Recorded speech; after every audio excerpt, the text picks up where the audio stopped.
So this one tells you to find the derivative without using product, quotient, or chain rules. In one sense, it's a hint. In another sense, it's a way to remind you that you could do these before we got any of those rules in class. However, if you do try to use those other rules, you will lose points. However, having given this type of question before, not many people who try using product, quotient, or chain rules actually get the right answer anyway. So anyway, it's no big loss. So I mean, to not use those tools, because they don't lead anywhere useful most of the time. Okay, so what we want to do is we want to just distribute multiplicatively. I'm going to get t to the 0.5 for the first term, and then t to the -1 for the second term. The derivative is 0.5t to the -0.5 plus t to the -2. Okay, and we didn't have to use a decimal. It's just that's the way the question was given. So it's natural to just echo the style of the question. But it's not necessary. That could be 1/2 t to the -1/2, and if you put 1/2 square root of t, all those are variations that are just totally fine. All right. After we convert this problem, z prime is z prime.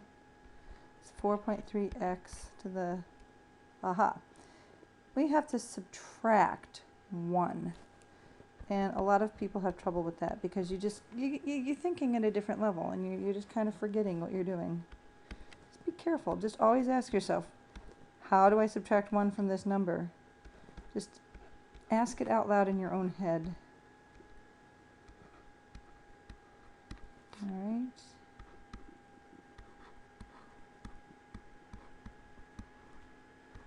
Okay, on the answer key I used fractions. Here I'm using decimals. It makes no difference. Okay, almost everybody gets 15t to the 4th. Very, very few people mess that up. Don't be one of them. All right, and 12 times -1/2 gives you -6. And again, I'm just going to ask, I have -1/2, and I'm subtracting 1. So now I get -1.5. And okay, I'll just go ahead and use a calculator to do 1.5 times 7. That's going to be 10.5. And if I subtract 1 from -1.5, I get -2.5. Okay, exactly the same answer is on the practice answer key, but just written differently. And this was just really easy one so that you guys could get some free points if I give that question something like that. Okay, very easy question there. So, if I gave something like this on an exam, what I think would happen is everybody would get that last piece right, but the other 3, not so much. Little points here and there. It's very easy to just be a little bit sloppy and actually lose half the points on this question and be completely sure that you got the entire question correct. So don't make those kind of mistakes on the exam. Don't be sloppy. Just think your way through, and at the end of the exam, if there's extra time, don't just be confident. The time to be confident is after you turn the exam in, not 10 minutes before you turn the exam in.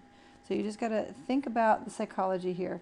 You're supposed to study, study, study, and then when you get to the exam, you're careful, careful, careful, and use all the extra time you have to check for clerical errors, because that's all this is. Question 9 is clerical errors. Can you subtract 1? Can you multiply 2 numbers together? And yeah, you guys, a lot of you will trip up on these clerical errors, and I don't want you to. I want you to all get it completely right. So hopefully this year I will be pleasantly surprised, and everybody will heed my warning, and everybody will do just completely floor me. I'm going to be running around the house excited when I'm grading your papers, because I'll say, wow, everybody did great on number 9.